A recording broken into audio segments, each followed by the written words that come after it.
welcome back to New A Squared, where we explore music as a continuing journey.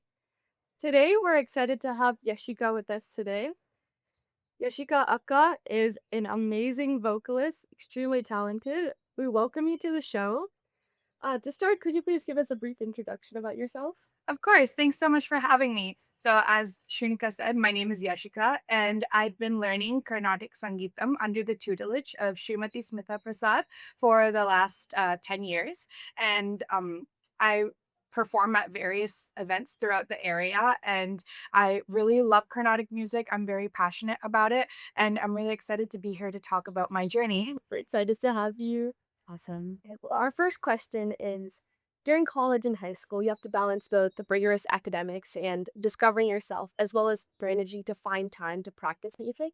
How did you personally manage to find Absolutely. So I think one thing that really set me up for success was that when I was in high school, I got into the habit of very rigorously practicing my music to a schedule, and I maintained like a timetable and a calendar. So I had automatically gotten used to integrating the practice into my schedule, and that momentum carried on through college. And there's so many other aspects of college, as you mentioned, like, figuring out who you are, and there's so many things. And music was a good outlet to have to like let go of all of the other stressors and just have one separate thing that you can get your entire focus on that helps relieve the stress and quiet down the noise of the other parts of the college life. So I think that's how I was able to manage it. And um it was really important to me to be able to continue something that I had put so much of my time into and, continue it and see it further. So that's how I was able to incorporate it into my college life.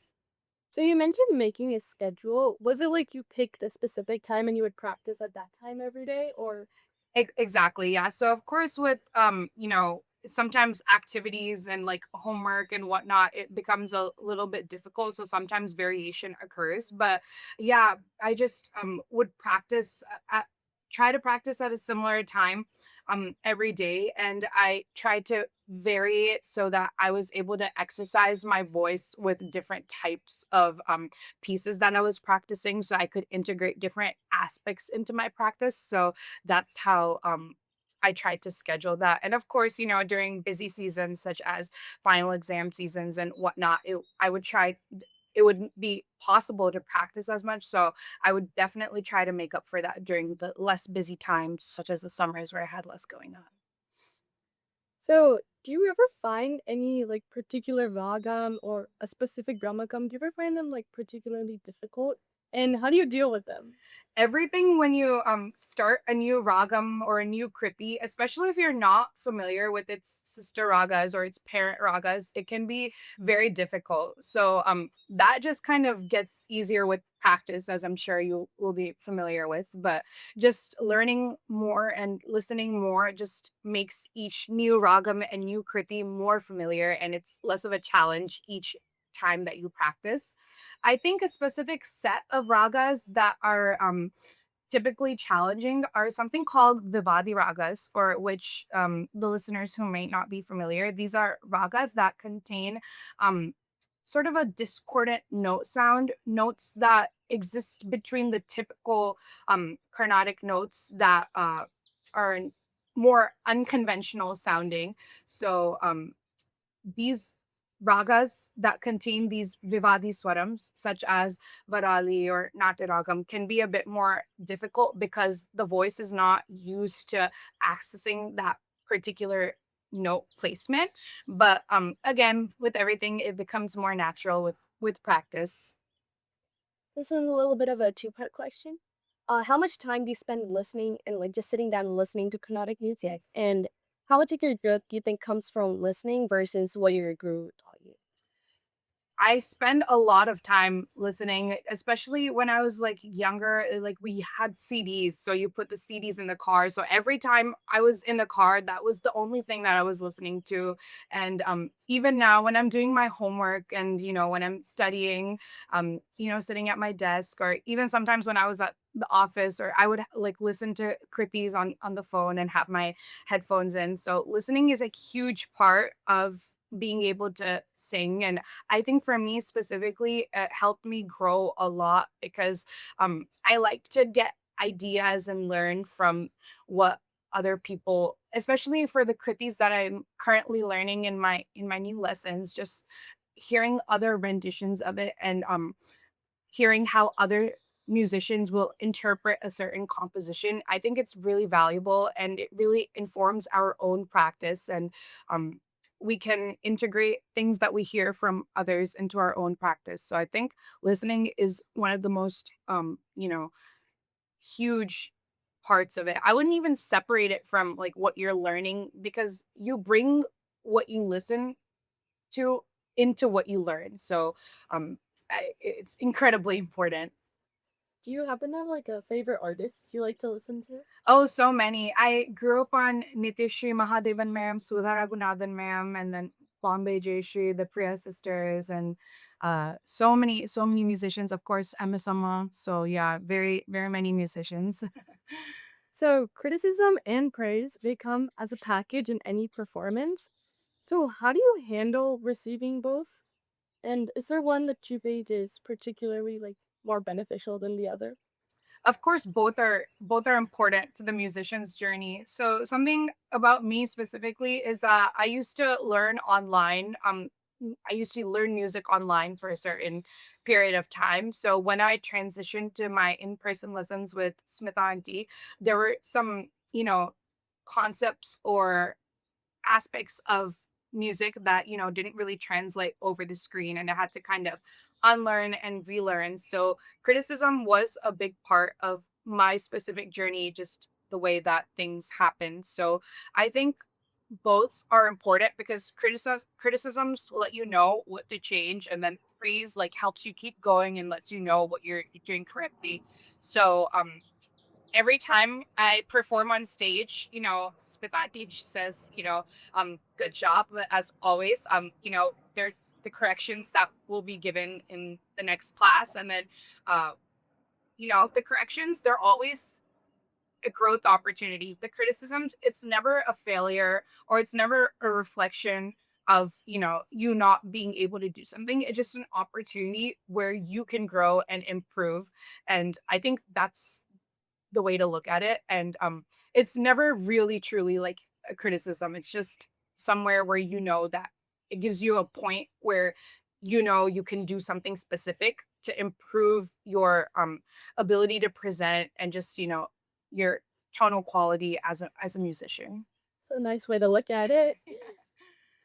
Is there a ragam that you find personally like emotionally transformative or just has some like deep meaning to it? Yeah, I think this is very oddly specific, but I'm very partial towards ragas that contain Shuddha Daivatam and Kaisiki Nishadam. So Dawan and Nitu combination. So Hindulam, Saramati, Bhairavi, Bodhi, Sindhu Bhairavi. That class of ragas I am very partial to and I favor. And I think it's because they have more of a minor sound to them. So I think there's like a certain wistfulness that really brings out the devotion of Carnatic music within those ragas. So that's why I particularly like those ragas. Yes, yeah. That's nice. Most people like happy raga and I stuff. know. Yeah, yeah. It is very kind of I've had the same kind of taste since I was younger. So I don't know why how I could explain that, but I've just always been that way. Yeah.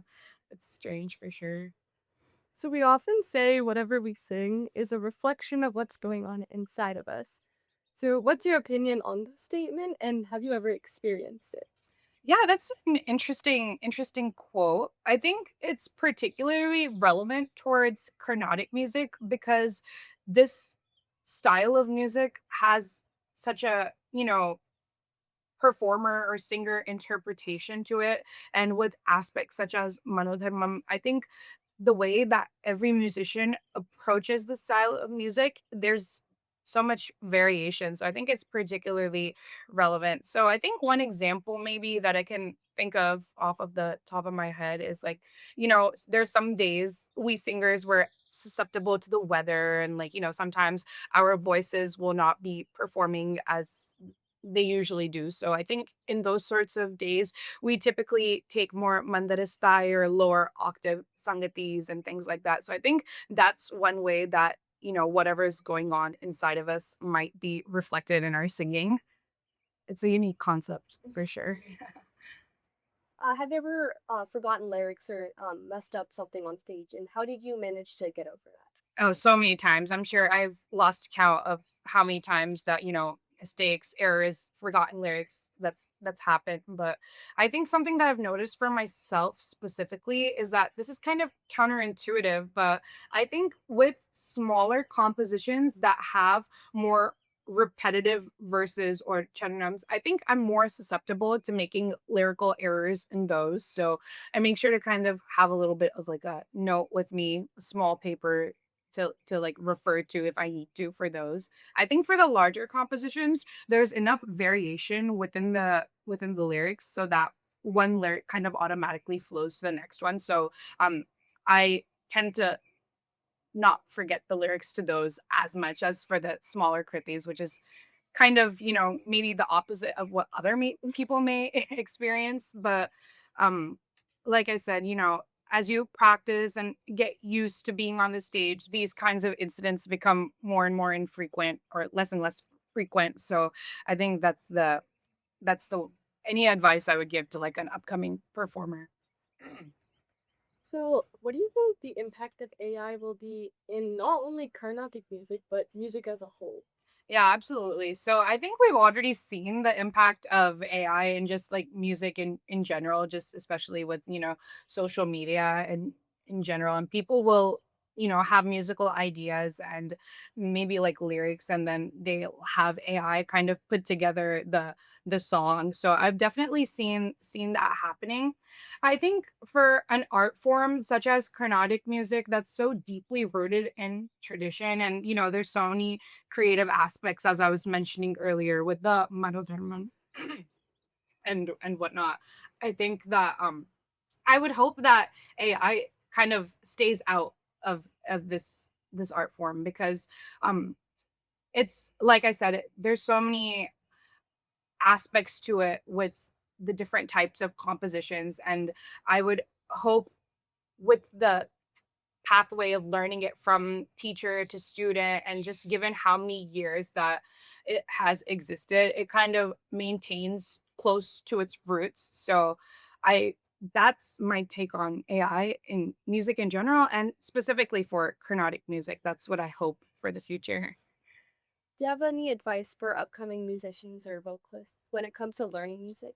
Yeah, I think it ties back to your earlier question. I think the biggest part of, being studying this form of music is, listening, and not only to like really big artists on YouTube or whatnot, but also to your peers, and just really actively listening to how your guru approaches certain ragas, sangatis, or certain kritis. I think every other musician has something to offer, and every student of this music form should be able to take away something or learn something from every other person who also participates. So I think that's something I would really want to hone in on for the upcoming artists of this generation of Carnatic music. So next, this question has had some varied responses. Okay. What's your take on fusion music, especially with Carnatic music? Yeah, that's a good question. So fusion music is a cool concept, and I think especially in this day and age, I think it's cool to hear how other songs contain other types of music contain chronotic elements. So I think that a lot of the times you can link kind of Western music forms to certain, Carnatic scales or ragas, or just, kind of types of sounds. I think it's really shows how all encompassing that Carnatic music is. So any fusion music uh projects, I think they showcase that and bring that out. And I just really think it shows the robustness of Carnatic music. And I think that if we all, it just depends on the goal of each person. So of course I devote most of my vocal strength to practicing Carnatic music and whatnot. So I think that as long as you maintain the authenticity of the art form, I think just recognizing of the other aspects of Carnatic music in Western pieces. I think that's just it's like a cool, fun side thing, fun side project. But as long as it doesn't like just water down the core tradition of Carnatic music, I think it's just really cool to see how um outside types of forms of music contain Carnatic elements at the end of the day. Yeah. So you mentioned Western music. Is there like a specific style, or like a specific genre of music you would like to see combined with Carnatic music? Maybe? I think we've already seen, especially like, a lot of like pop American English music. I feel like those, because like, especially ballad types of songs, because they're very, broad in the range and the notes that like, Western singers use. I think that's why those are more, you can kind of bring out the Carnatic aspect of them a bit easier. So I think that specific, um, part of Western music. Of course, maybe even other music and maybe even like Western classical, like, old composers back from Europe and like, just the like orchestral music from back in the day. I feel like that also has implications to be connected to Carnatic music. But I think maybe those two, I think I would say. Is there a particular could-be or piece that you've heard in piece of music that stood out to you? I think the first that comes to mind is there was this fusion project for Shape of You by Ed Sheeran in 2016 that was combined with, I think it was Shuddha Danyasi Ragam. So I think that was very memorable given how popular that Shape of You had become. So I think that particular project, I think we all know that one music video that I'm talking about, but that was very memorable. Yeah, because it was really done in a very interesting way. So that was really cool to see. What are your thoughts on music like vocal competitions? Like, do you think they help or like absolute vocals? I think that, well, for me specifically, when I was younger, I think I performed in some vocal competitions, but this was before I had more solid of a foundation. So I think it's definitely more helpful as you've, kind of established a very strong foundation and you're ready to kind of start performing. And I think competitions sometimes they contain interesting challenges, so they'll have you try a certain exercise or a certain sweater pattern. Like it just depends on kind of like what kind of things the judges want to see, but I think they provide a good platform to try new things and like set a targeted practice, and you can kind of very you can perfect certain compositions um in a very targeted manner. I will say that I think that it's just at the end of the day, it's important to develop yourself as a musician, develop your voice, and have a strong foundation, and just be very strong in the art form. So competitions and performing on the stage, I think it's a very secondary thing. I think that doing our Sangita Seva and just like doing our practice and being very knowledgeable on the art form, I think that's first. And I think the competition is never the end goal. I think it's just a supplement to help us practice more targetedly certain compositions and just challenge ourselves occasionally and give us a platform. But yeah, I think competitions and any type of stage time is valuable. So not competitions specifically. So any opportunity to perform and just like, um kind of test yourself to see how much your practice has impacted you or grown. I think that it's good as a benchmark. Just yeah, I never think it's the end goal. It's a nice to have um on top of just having a solid foundation. I really liked how you said that because I think a lot of times people often get caught up in the competition. Yeah. They go for so many competitions, and it can be really discouraging when we don't like win a place. Exactly. So I really like that statement. Awesome. Awesome. Now we'll be moving on to a little rapid fire question. Sure. So, do you have a favorite ragam or talam? Favorite ragam, I would say Kalyani. Of course, it changes all the time, but today I'm gonna say Kalyani. Favorite talam, I'm feeling Mr. Chapu today. I definitely agree with you on the yeah. Yeah, it's a good one. If you could pick up an instrument right now, which one would you want to learn? Violin, I studied Western violin throughout my schooling, so I would want to get back into it and maybe dabble in a little bit of Carnatic violin too. That would be cool. Have you ever tried it?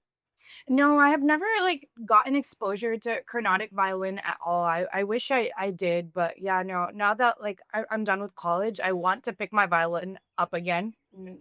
We'll see how that I'm goes. sure you won't regret it. Yeah, I hope so. Yes. Yeah. Do you prefer solo or group performances? If I had to choose, I would say group because I like seeing how, my batchmates have like progressed and it's like it's an honor to hear them and perform beside them on stage and like see their growth and we can all kind of like grow together.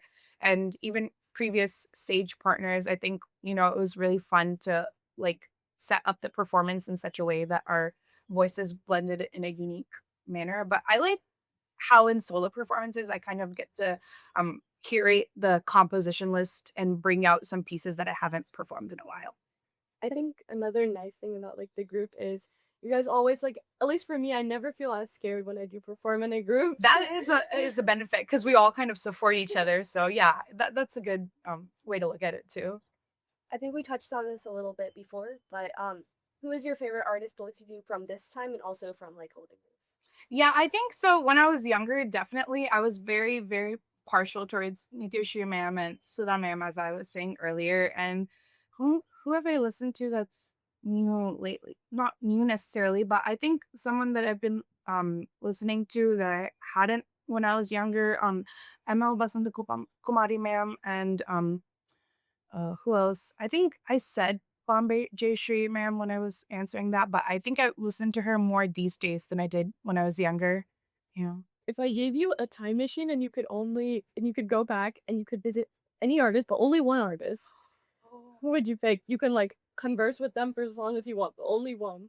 Oh my God. Is it that's so hard. I can't believe I can only pick one, but I don't know if this is a basic answer, but it has to be Emma somehow, right? Yeah, I just oh my God, to hear all of the advice from her, that would I don't even know, that would be invaluable.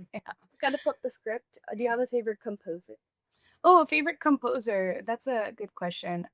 So again, might be a very standard answer, but um I'm Telugu, so I really like Sri Tyagaraja's compositions because I can kind of understand the lyrics and like the composition. Um so I think that's one place where I'm very like I like Tyagaraja Kritis a lot. Yes. It's nice when you can understand the lyrics. You can bring Absolutely. out like what they're trying to say. 100% I agree. Yes. Yeah. And this is a fan favorite question. If you had to pick a ragam to describe your personality, which ragam would you pick and why? Ooh, that's a good question. A ragam to describe my personality. So let me not pick something in my favorite ragas because those are all kind of like, minor and a little more sad sounding, and I don't think that's applicable to me. Maybe Mohanam. I think that it is very light and bouncy and happy, and I'm a pretty jovial person. So, and I heard that Mohanam is like a nice afternoon, sunny afternoon raga, and I like to think that I'm a sunny afternoon person, hopefully. So, that's my answer. I definitely could see you as emotional. Okay, all right. I'm glad that you agree. Is there a kriti that you find yourself humming often? So I think in kritis that I have not learned, something that a kriti I really love a lot is Sri Valli Devasenapati in Ragam Nataphairavi and Avipalam. It's composed by Sri Papanasanam Shivam. I haven't learned it yet, but hopefully soon. I listened to many renditions of it, and it's a very beautiful, beautiful piece. And I think out of the ones that I have learned, I think my favorite, kind of tying back to the Sri Tyagaraja's composition, Samajavargamana. It was one of the earlier ones that I knew, and I relearned it to kind of give it more of a good rendering, I guess, a stronger rendering, and I like it a lot. So that concludes our interview for today. Thank you, Yashika, for taking the time to, talk with us. So it's been such an enlightening interview, and I'm sure all the birds around us would agree. We only had a couple airplanes, so I Oh, guess yeah. that means they liked your interview. I hope so. No, thank you so much for having me. I love Carnatic music. I love doing what I do, and it was really fun to talk about it and have some interesting questions. So, thank you so much for having me. Thank you so much for coming. Of course. Thank you guys so much for watching, and we look forward to seeing you in our next episode.